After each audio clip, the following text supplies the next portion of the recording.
ನಮಸ್ಕಾರ ರೀ ಎಲ್ಲ ದೊಡ್ಡ ಮಂದಿಗೆ. ಗದಗ ಜಿಲ್ಲೆ ಅಂದ್ರ ಬರೇ ಮಂದಿ ಅಷ್ಟ ಅಲ್ಲೋ ತಮ್ಮ, ಇಲ್ಲಿರೋ ಹೋರಿಗಳು ಕೂಡ ಇತಿಹಾಸ ಬರಿತಾವ. ಅದರಾಗೂ ಈ ಲಕ್ಷ್ಮೇಶ್ವರದ ರಾಮದೂತ ಅಂದ್ರ ಹಬ್ಬದ ಅಖಾಡಕ್ಕ ಒಂದು ನಡುಕ್ಕ ಅಂದಂಗ. ನೋಡ್ತಮ್ಮ, ನಾವಂತೂ ಯಾರಿಗೂ ಸಲಾಂ ಹೊಡೆದ ಹಬ್ಬ ಮಾಡೋ ಮಂದಿ ಅಲ್ಲ, ಸೆಡ್ ಹೊಡೆದ ಹಬ್ಬ ಮಾಡೋ ಕೆಚ್ಚದೆಯ ಕಾಳಗದ ಕಲಿಗಳು ನಾವು. ಹೋರಿ ಹಬ್ಬದ ಇತಿಹಾಸದಾಗ ಮೊದಲ ಬಾರಿಗೆ ಗದಗ ಜಿಲ್ಲೆಯಿಂದ ಬಂದು ಓಪನ್ ಚಾಲೆಂಜ್ ಹಾಕಿ ಅಖಾಡದಾಗ ಎದುರು ನಿಂತವರಿಗೆ ನಕ್ಷತ್ರ ತೋರಿಸಿದ ಸರ್ದಾರ ಅಂದ್ರ ಅದು ನಮ್ಮ ರಾಮದೂತ 137.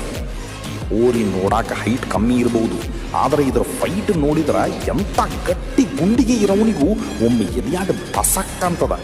ಇದು ಬರೀ ಹೋರಿ ಅಲ್ಲ, ಪ್ರಮೋದಣ್ಣನ ಸವಿನೆನಪಿಗಾಗಿ ಅಖಾಡಕ್ಕೆ ಇಳಿದಿರೋ ವೀರ, ಧೀರ ಅಭಿಮಾನಿಗಳ ಆರಾಧ್ಯ ದೈವ, ಅಪ್ಪಟ ಆಕ್ಷನ್ ಸ್ಟಾರ್ ನಮ್ಮ ಈ ರಾಮದೂತ.